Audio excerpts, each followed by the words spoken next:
Startup शुरू करना एक बड़ा सपना होता है, पर जब बात इक्विटी यानी हिस्सा बांटने की आती है तो ये सबसे बड़ा चैलेंज बन जाता है।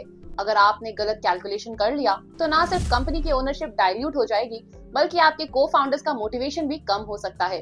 छोटी सी गलती और आपकी कंपनी का फ्यूचर खतरे में पड़ सकता है। इसीलिए इक्विटी डिस्ट्रीब्यूशन को समझदारी और प्लानिंग के साथ करना बहुत जरूरी है। इक्विटी बांटने का मतलब है कंपनी में किसका कितना हक होगा।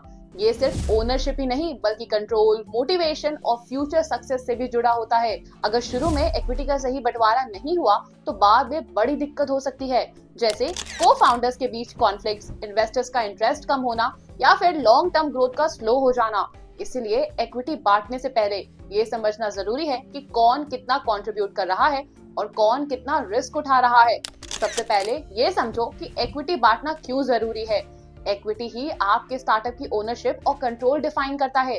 जितनी ज्यादा इक्विटी उतना ज्यादा कंट्रोल। ये सिर्फ नंबर्स का खेल नहीं, बल्कि बिजनेस की सोल है। को फाउंडर्स, अर्ली एम्प्लॉइज और एडवाइजर्स का मोटिवेशन इक्विटी पर काफी हद तक डिपेंड करता है। अगर आपके को फाउंडर्स को लगता है कि उनका कंट्रीब्यूशन सही तरीके से रिस्पेक्ट नहीं हो रहा, तो वो डीमोटिवेट हो सकते हैं। इसका सीधा असर आपकी कंपनी की ग्रोथ पर पड़ता है। इसीलिए एक अच्छा इक्विटी डिस्ट्रीब्यूशन ना सिर्फ ओनरशिप का सवाल है, बल्कि कमिटमेंट और लॉयल्टी का भी है। जब किसी के पास इक्विटी होती है तो वो सिर्फ एम्प्लॉय नहीं रहता, वो एक पार्टनर बन जाता है। इसका मतलब है कि वो आपकी कंपनी की ग्रोथ और सक्सेस के लिए उतना ही कमिटेड रहेगा जितना कि आप। और यही चीज आपके स्टार्टअप को लॉन्ग टर्म सक्सेस की तरह ले जाती है। इक्विटी डिस्ट्रीब्यूशन के कुछ की फैक्टर्स होते हैं। Number 1, founders contribution. सबसे पहले देखें कि किसने आइडिया दिया, किसने पैसा लगाया और किसने सबसे ज्यादा मेहनत की। आइडिया इंपॉर्टेंट है, पर एग्जीक्यूशन उससे भी ज्यादा इंपॉर्टेंट है। अगर एक को फाउंडर ने सिर्फ आइडिया दिया, लेकिन दूसरा को फाउंडर फुल टाइम काम करके उसे रियलिटी में बदल रहा है, तो दोनों की इक्विटी इक्वल नहीं होनी चाहिए। नंबर 2, रोल्स और रिस्पॉन्सिबिलिटीज। हर को फाउंडर का रोल और रिस्पॉन्सिबिलिटी अलग होता है।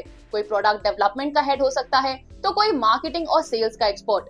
टेक के बिना प्रोडक्ट नहीं बनेगा और सेल्स के बिना रेवेन्यू नहीं आएगा। इसलिए दोनों इक्वली इंपॉर्टेंट है। इसीलिए रोल्स को क्लियरली डिफाइन करके इक्विटी डिस्ट्रीब्यूट करें। Number 3, time commitment.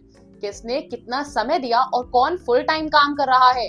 जो ज्यादा समय दे रहा है उसे ज्यादा इक्विटी मिलनी चाहिए। एक पार्ट टाइम को फाउंडर और फुल टाइम को फाउंडर में डिफरेंस होता है, और यही डिफरेंस इक्विटी में दिखना चाहिए। Number 4, risk tolerance. स्टार्टअप शुरू करना खुद में एक बड़ा रिस्क है, पर सभी को फाउंडर्स का रिस्क लेवल एक जैसा नहीं होता। किसी ने अपनी नौकरी छोड़ दी, किसी ने सेविंग्स इन्वेस्ट की, तो किसी ने अपना घर मॉर्गेज कर दिया। ऐसे में सबसे ज्यादा रिस्क उठाने वाले को ज्यादा इक्विटी मिलनी चाहिए। Number 5, future growth potential. Company की फ्यूचर ग्रोथ में किसका सबसे बड़ा योगदान हो सकता है, इस पर भी ध्यान दे। अगर कोई को फाउंडर का skill set long term growth में ज्यादा वैल्यूएबल है, तो उसे थोड़ा ज्यादा इक्विटी कंसिडर करे। Number 6, vesting period. Equity distribution में वेस्टिंग पीरियड का कॉन्सेप्ट बहुत इंपॉर्टेंट है। इसका मतलब है कि इक्विटी धीरे धीरे मैच्योर होगी, ताकि कोई को फाउंडर जल्दी एग्जिट ना करे।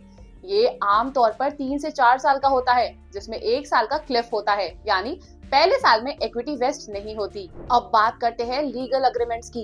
इक्विटी बांटने के लिए बेहद सॉलिड इक्विटी एग्रीमेंट बनाना बहुत जरूरी है। इसमें ownership percentage, wasting schedule, exit clauses और वोटिंग राइट सब कुछ क्लियर होना चाहिए, ताकि बाद में कोई कंफ्यूजन ना हो। एक सही इक्विटी एग्रीमेंट ही आपके को फाउंडर्स के बीच ट्रांसपेरेंसी और ट्रस्ट बिल्ड करता है। और यहाँ आता है लीगल देव। हम स्टार्टअप रजिस्ट्रेशन, इक्विटी एग्रीमेंट्स और लीगल कंप्लायंस में आपकी मदद करते हैं। चाहे आप कंपनी रजिस्ट्रेशन कर रहे हो या अपने स्टार्टअप का स्ट्रक्चर डिफाइन कर रहे हो, लीगल देव आपकी हेल्प करेगा। हमारे एक्सपर्ट्स आपकी कंपनी की ग्रोथ को लीगली स्ट्रॉन्ग और सेफ बनाने में आपकी मदद करेंगे, ताकि आपका फोकस सिर्फ ग्रोथ पर हो, लीगल हैसल्स पर नहीं। लीगल देव सिर्फ आपके स्टार्टअप की शुरुआत में ही नहीं, बल्कि उसकी ग्रोथ जर्नी में भी आपका पूरा साथ देगा। हम आपके ड्रीम्स को रियलिटी में बदलने में मदद करते हैं। तो अगर आप अपना स्टार्टअप शुरू कर रहे हैं या सोच रहे हैं इक्विटी कैसे बांटे, तो हमसे कनेक्ट करें। और हाँ, चैनल सब्सक्राइब करना ना भूलिएगा, ताकि ऐसी और वैल्यूएबल इनसाइट्स आपको मिलती रहे।